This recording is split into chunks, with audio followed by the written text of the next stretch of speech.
Hello. I'm so sorry. This is the third time. We're going to hopefully be able to get this to work properly. My phone literally stalled on me. So I've hooked it up to the charger and I'm hoping that that will work. So I'm going to call my sister again and hopefully we don't have any more issues. Hello, Coach Play. How are you? So yes, I was glitching and I was actually trying to fix. It just wasn't really working. I guess girls can go ahead and put her hands down. She sees you. She already said hi. So I thank you guys for joining again. Oops, I don't know, like internet or yours. I don't know. Yours. I'll accept the blame. I will accept the blame. No, it was glitching. I went to go fix the glitch and then it just paused. Like it just wouldn't come back. So we're back. We're back. We're back. So my next question has to do with actually with your tattoo profession. Mm-hmm. Do you see tattoos as a personal narrative? Yes, yeah, I definitely do. I feel like I even get tattoos, like the time in which I get a tattoo is very like reflective of what I'm going through at the time, or like a way for me to express myself, I guess. Yeah, like I feel like my tattoos that I get are very important and like very like spiritual for me, I guess. Like the whole process of it is very like a spiritual process for me. Um, but yeah. Now, as you know already, I have 3 tattoos myself. So for me, each one of my tattoos meant something.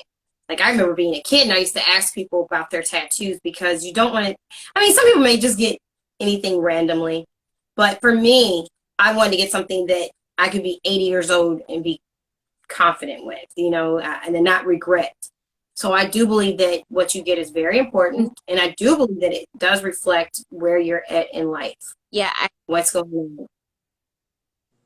And when people come in, are they giving you a story with their tattoos? sometimes if I ask, but sometimes I also am not trying to ask all of those personal questions. But they do volunteer the information obviously sometimes, and then like a lot of times I feel like the tattoos, they like mean something, but they also don't mean anything at all. It's just like I'm gonna, or like they give it so much meaning that it's almost meaningless. Like, if somebody wants to come in and get a rose with like every single petal is their child's name, which no offense to anybody who has a tattoo like that, but I'm just saying it's sometimes less is more. And I don't know, it's up to the artist to like kind of help guide you to create a better idea, like a stronger idea. And yeah, like even meaningless tattoos can have like a meaning, behind it, like just a little bit of a difference. You think that you're getting something that doesn't mean anything, but then looking back on it, you're like, oh, I so know why I got that tattoo, or this makes so much sense for the headspace that I was in at the time. True, true, very, very true. I know that you had one that I saw on your page, and it was a knife blade, and I think you could see like the Oh, woman's face in it. And I was like, what's the story behind that? I don't know. It was a design available that I had drawn up, and then somebody was like, I want that. And then I was like, okay, that's cool. But I don't know. I feel like some people, it's to appeal to a certain base. And that's what I was talking about whenever people make art for art's sake. And it just, like, or like they make art for other people. That's kind of the art that you would make for other people. Like that's not generally something that I would like, or like that I would do. But I feel like to appease other people, in the tattoo world, I can get away with Yeah. not appeasing anybody in my personal like art, but it's harder to do because tattooing is more of like a service, and it's like more like, you really need to communicate what someone really wants, and you got to find a way to incorporate your style and your skill and what you know how to do into what the client wants. And And that is going to be my question. How do you incorporate your style into what your client, into what they ask Well, for. it's really hard for me to like draw like and not incorporate my style or like my thoughts or my opinions because I'm like super opinionated when it comes to art. And like I just have very strong opinions about what things should look like. So it's really hard to dial it down, like to not incorporate so much of my style or like my voice into a tattoo sometimes. But yeah. Uh I don't know. At the stage that I'm in right now, I just like I do so much art making. It's very easy and natural for me to just like constantly have my own voice and like very strongly articulate like my thoughts and like how I want things to look.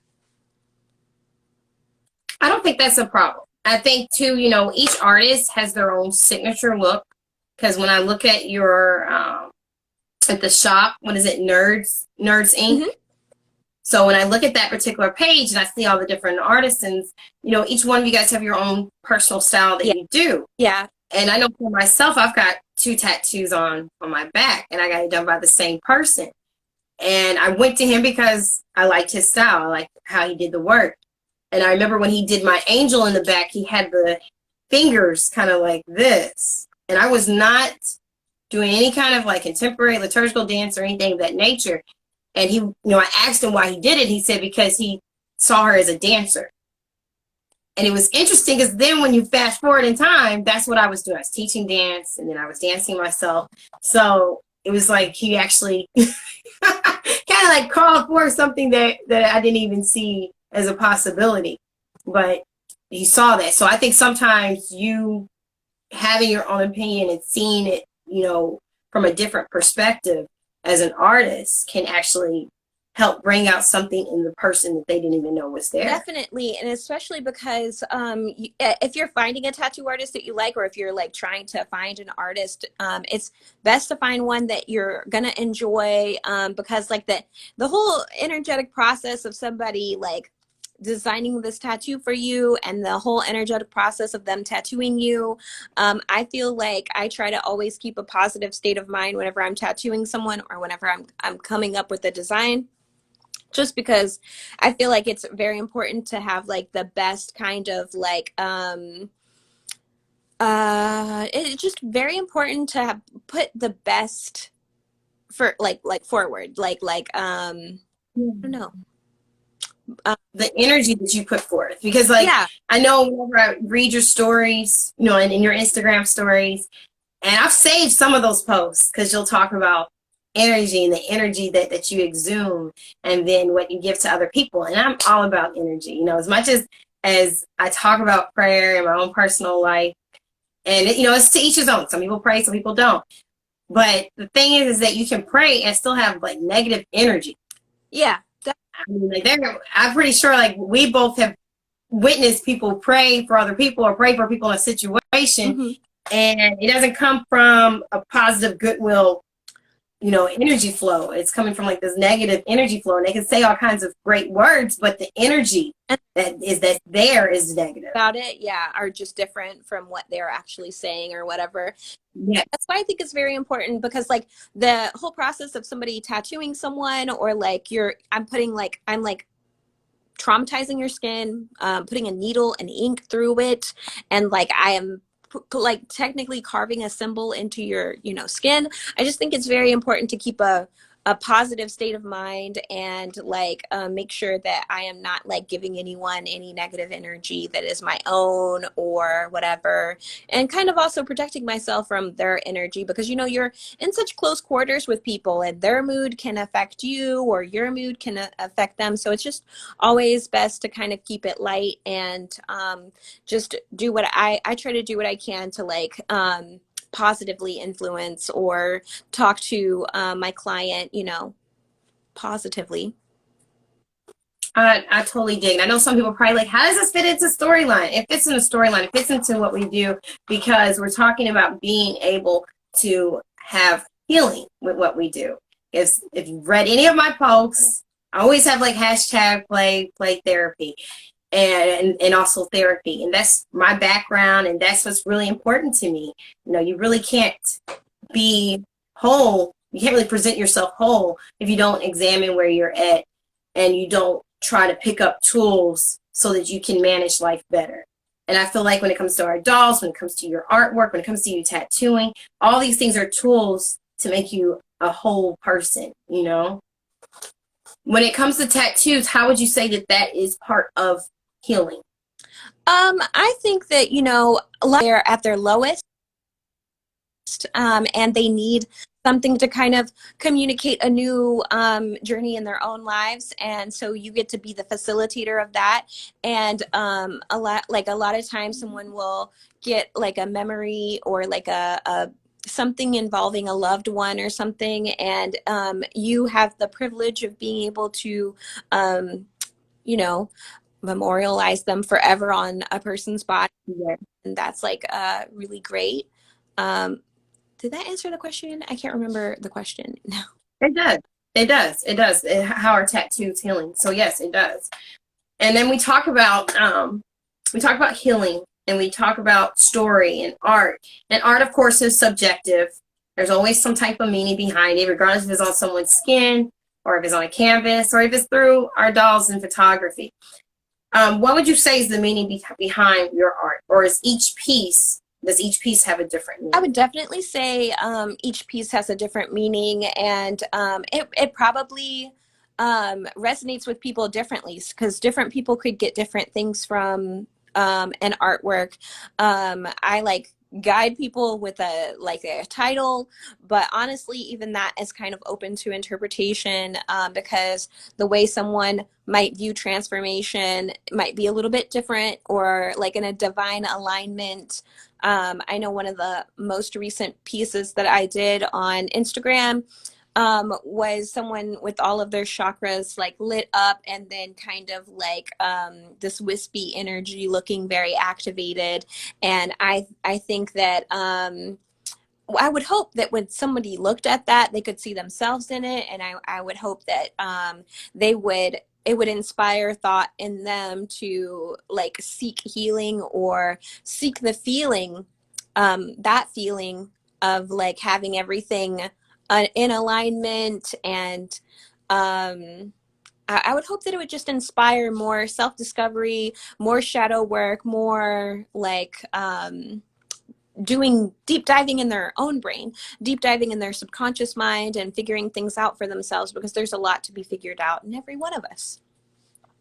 I agree. I fully agree with you. You know, we get our cars, we get our tires aligned in our cars, but we don't always think about the alignment that we need spiritually. Mm-hmm.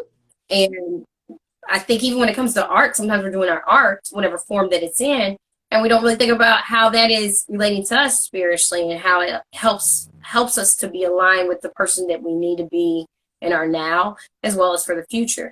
And so for me, our conversation transcends just being able to talk about our art form as much as it is about how we use our art to heal, and how our art, you know, really uses us even. So, you know, it uses us as a spokesman and as a tool. Yeah. So I fully agree with you. And I'm just glad to be able to see your face, number one. But number two, I had told them about how you made the cover for my book, The Bloodstained Diaries. That was And that phenomenal. Every time, I mean, like, people don't even care about the words that's in the book.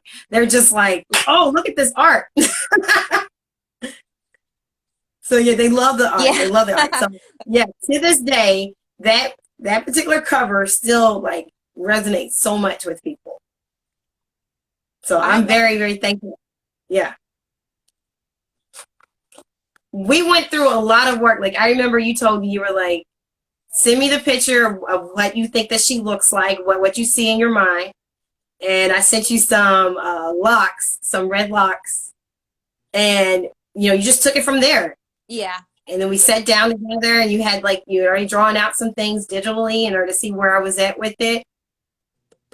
So if you're looking for work digitally or, you know, on Canvas, whatever it is, because there's a lot of different writers on here. We're talking about storyline development. Some people are doing books or have books. This is the person that you would want to talk to for your cover letter. I mean, your cover cover letter too, but your cover of your book, because you can talk to them and do work with them even through,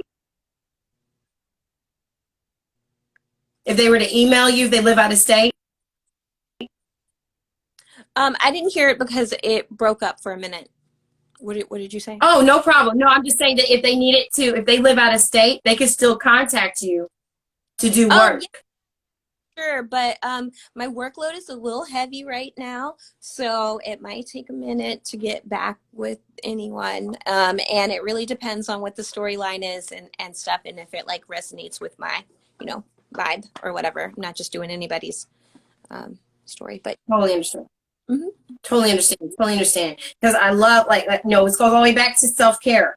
And so you're like, if it's not matching where I'm at, Yeah, and then I'm not going to do it. sometimes people like are really tight on their budget and they want a lot done for such little and the turnover to be just like that. And I don't know, that's not ideal for me. So, I was trying to actually take a break from doing book illustrations. But I'm sorry. She's taking a break from the book illustrations. if anyone wants to reach out to me, it's a great story and I can knock it out, then I would love to. But I was just actually going on a little tirade that I was tired of doing work for other people because I really want to do some deep diving into my own personal artwork and stuff, and like just telling my own story, and like doing more work for myself. Yes, yes, I totally understand it. I do. Now, if they weren't able to contact you for an illustration, because I'm totally vibing with you, so she is taking a hiatus for that, unless it's a really, really good storyline, a dope storyline that resonates with her. So I'm sorry I put you out like that, but I love your work, so I wanted to put you out there. But nonetheless, if they wanted to get your prints, like any of your prints or any of your original pieces, would they go to your Etsy still? And then I have a Society 6, so if they want it on a phone case or whatever, you can find artwork on a phone case. I think Society 6 even puts stuff on shower curtains and like bed covers, so you could get it as anything. Okay, and then there's also something else that you're a part of. I'm trying to remember. What is it where they're able to see well, no, Procreate is what you use to do the art. Mm-hmm. What's the other one that you're a part of where they can see you do your whole art piece? Well, I have a YouTube where I do speed paint videos. Okay, and I thought there was one with a P, but I just can't remember. I don't update my Patreon so much anymore because it was getting kind of difficult so I stopped doing it. But Okay. yeah, I just didn't like the workload and having to keep up with like such a strict regimen. I think my tattoo workload was too much to kind of balance, and then so I'm trying to find some balance there. I understand that. So Etsy, Society 6, and YouTube, and it's all Caitlin June, correct? Yep. Cool. So I will put those down in the captions so people can connect with you as well. So all of my links are in on Linktree. Cool. Mm-hmm. There you go. So yeah, I like Linktree. Linktree is good. I want to get into it more because I'm a newbie to it, but I like it. Well, it's just a place where everybody can access every single link that you've ever had. So that's kind of awesome. Yeah. Yeah, it is. It is. So is there any advice that you would see that any advice that you would give to people who are seeking healing through art? Well, it's using it as a means to explore yourself and do it without judgment, and kind of like put yourself in a bubble and be able to really like get to know yourself and articulate the things that you really want to articulate. And figuring that out is kind of hard. So one would argue that you either need to find ways to like go in your mind with shadow work or therapy or like meditation or just spending time out in nature.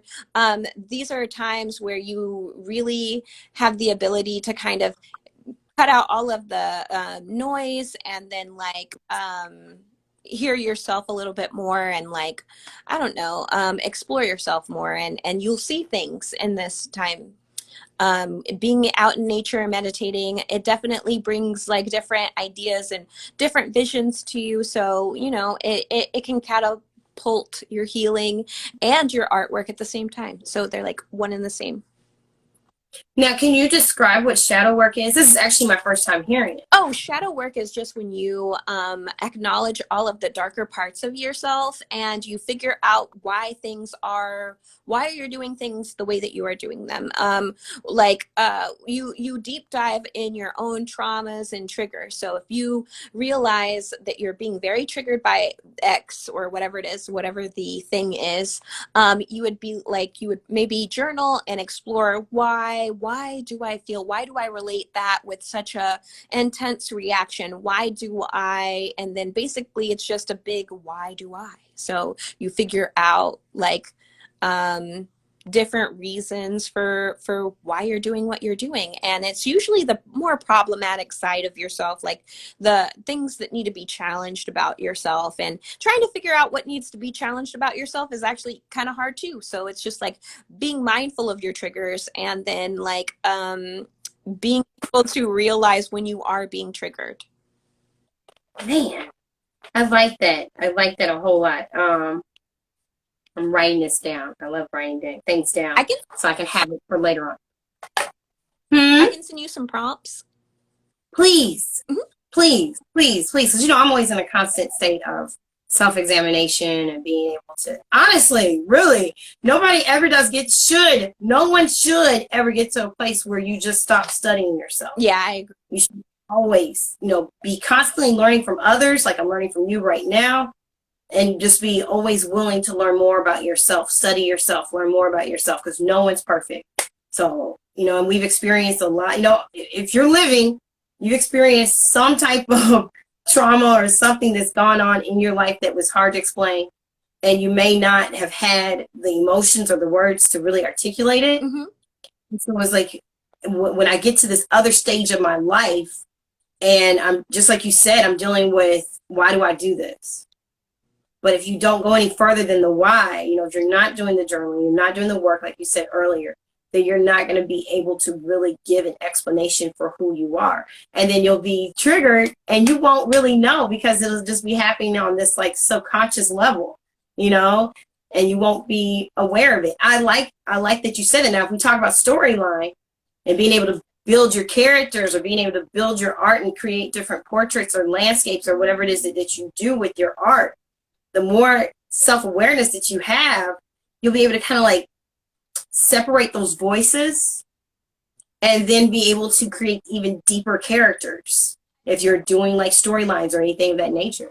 Yeah, because how would you be able to reflect on why someone does X, Y, and Z when you don't even know why you do X, Y, and Z? Or when you're so emotionally closed off that you don't understand why you feel a certain way or why you're doing what you're doing.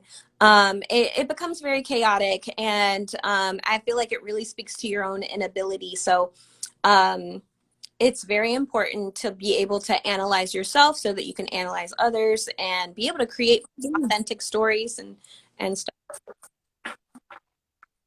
I'm writing that down.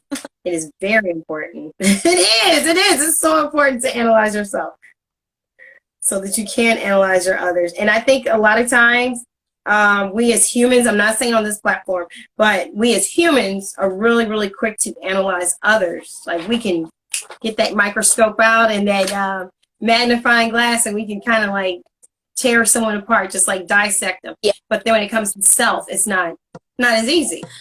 Yeah. Or you don't want to, because it's very hard work, and shadow work does like do a lot. It could do a lot to you. Like you could be really like having an extreme emotional response because you're kind of re-examining a trigger or re-examining something that caused you a lot of pain, and that can bring a lot of pain to you in the physical moment, and a lot of people avoid pain. So it's very difficult, but it is necessary work. Well, yes, if you could please send me that, because yeah, I want to have for me, my desire is to have a well-rounded, rich, contextual lifestyle for me. Absolutely. For me, that's, yeah. So I would love that. I would love that. And I guess like my last question, just out of curiousness, is it easier to draw on canvas or on skin? I don't That's just me being curious. I don't know because I think maybe it's easier on skin because you usually have an idea, you commit to it, it's just that idea, and you can kind of go with the flow um of the skin and the machine and like the stippling technique or like the shading technique that you use or whatever. And it's easier because you have committed to an idea. But with art making, I guess I'm doing a lot of intuitive art making, and I'm just drawing from a more intuitive place, and that causes me to like really like take a lot of routes that maybe I shouldn't have. Like I really want to explore this color. I really want to explore what this would be like if it was fully purple or whatever. And then it's like, oh, I hate that. Let's then up recoloring something like 4 or 5 times or redrawing a face 4 or 5 times or literally I think I have that in my I have it in a bunch of my like videos where I do like the speed paint, but you can see me go back in time and fix like, oh, I was going in this direction, but I psych no, we're not going in that direction, you know. But yeah. Yeah, you do that. I can't remember the name of the drawing, but you had it. It was a digital one. I think she had on purple, in fact. Or she started off with yellow, like her top, and then you went back and changed it. She had like a little knot right here. Really, really cute. I think I know who you're talking about. I think it. Yeah, I remember seeing it was a digital one. You had it, and I mean, it was cute with that color, and then you end up changing it to I think like a yellow. I Yeah. think it went to yellow, and I was like, okay, I like that one too. Which not everybody may know because you had talked initially about doing fashion with your art. Is that still something that you have there? That was like a childhood dream, I think. I think that I was really dedicated to like fashion illustration and drawing fashiony things and stuff. But it felt very shallow to me after like in college, I spent a lot of time doing like fashion illustrations, and everything was just for the beauty Mhm. of it.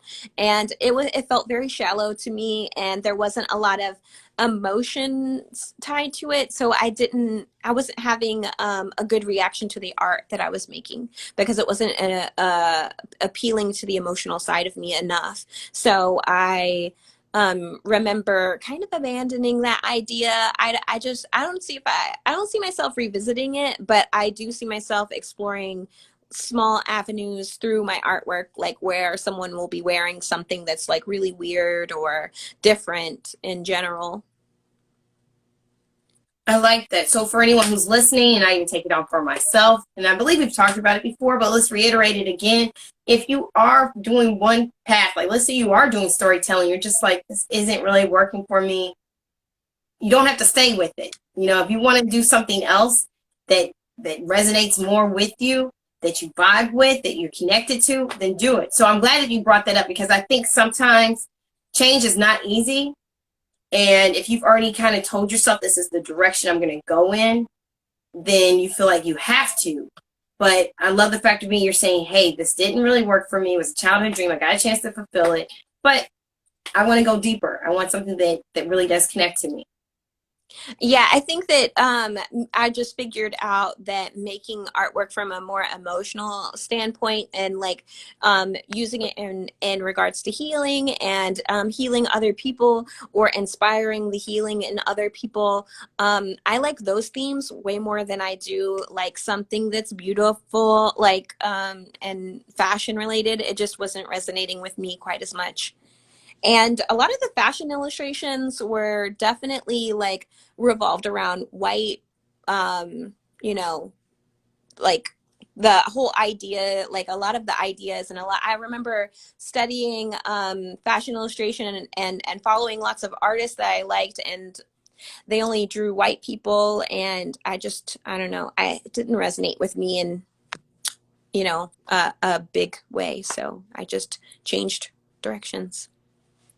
I understand. I understand. I fully do. You know, and that's one of the things that we've discussed on this platform as well, just the Eurocentric idea of things, and how, this important to have diversity. That's important because we're all different. We're all different. We're all different shades, all different sizes, and that's the reality of it. And so we need to be able to embrace that and incorporate that into our art, because people want to be able to see themselves represented through the art form. Absolutely, absolutely. I just remember thinking that fashion magazines were weird because of the lack of diversity, and I just wasn't getting inspired by it like I should have been, or like was at first before I made that realization. And then I was like, I really could do anything else. I could explore literally anything else, and it would be better. I fully understand.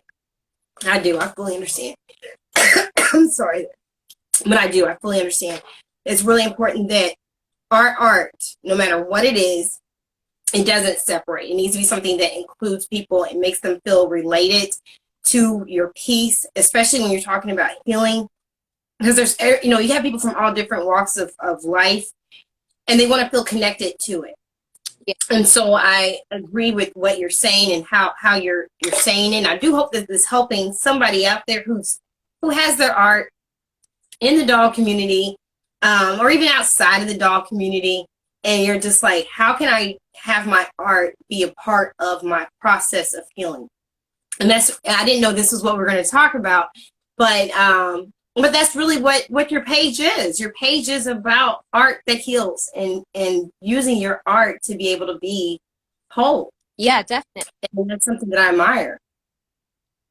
Yeah, just being true to your own voice, and like exploring things that you like. Like I explore color and themes of color to express like my desire for healing, and I put different colors together, and I imagine it would be very easy to keep that same theme in doll making as well. Yes. Yes. Actually, I spoke to someone, and she happens to use her art use her color with her art. And she, had briefly spoke about how that also, helps as far as building her pieces, her projects. So if anyone has any questions or comments, you can put it down or send us a question. Do you have anything that you would like to say? Oh, we're having a little buffering. I know we're having some buffering. Oh yeah, I think it went away though. Yes. Or not. So, do you have anything you want to say? No, I think I said most things that I can think of right off the top of my head, but yeah. Okay. Oh my goodness, I'm just looking at you, and I'm like, one, I'm looking at you because I don't know. It's like seeing one of my kids be older on me. We're not even that much different in age, but it's just the factor being that, you're a woman now. You were a woman before you left, but it's just like, wow. And then I'm seeing your sisters all in your face. So yeah, don't pay me any attention. I'm just like, wow. You look great. You really, really do, honey. I'm so glad to see you. So we'll have to do this again. If no one has any questions or comments, we'll go ahead and let you enjoy the rest of your evening. Thank you so much for joining me today. Yeah, thank you for having me. I really appreciate it. Oh, I thank you too. I'm excited. I'm excited to see the next projects that you put out there. Like I said, I'm gonna put a link out at the bottom of here for your Etsy Society 6 and your YouTube with your speed painting. Would you like me to put the Patreon, or don't bother with the Patreon? It's not necessary. Okay, I'm not gonna put the Patreon, but I will put the other ones. And I just want you to continue to do well and continue to grow. I look forward to the prompts because, like I said, I want to do some deeper shadow work myself now that I know this term. Yeah, no, it's a beautiful term. And honestly, finding things on Pinterest related to, shadow work prompts can definitely your baby steps to, finding out more about yourself. I like that. I like that. Like I said, if you have any questions where you're going, well, this didn't seem like it was about storyline. Healing is is everything. Healing is our art. We want to take what we do, regardless if it's with our dolls or with something that we do on paper, and really be able to translate that into a form of therapy so that we can be able to be healed from the inside out. It's not making a lot of sense for us just to, handle our art forms and not allow them to change who we are. Yeah, I Sarah said that Caitlin is so amazingly talented. And I fully agree. I fully agree. That was from Sarah Creech. My Froggy Stuff joined. Thank you for joining. Isaiah joined. I may have had some questions and didn't see it. I'm sorry. I'm sorry. That's because we were enjoying our conversation. So we had a whole lot of people join. Thank you so much. Unicorn Moon 2020 said hi. So yes. So if you have any questions or comments, you can definitely DM us and let us know. But I'm gonna let Caitlin go so she can enjoy her day. Thank you again. I'll put the links at the bottom. Tell the family I said hi too. yeah, we'll do. Thank you. Bye bye. See you.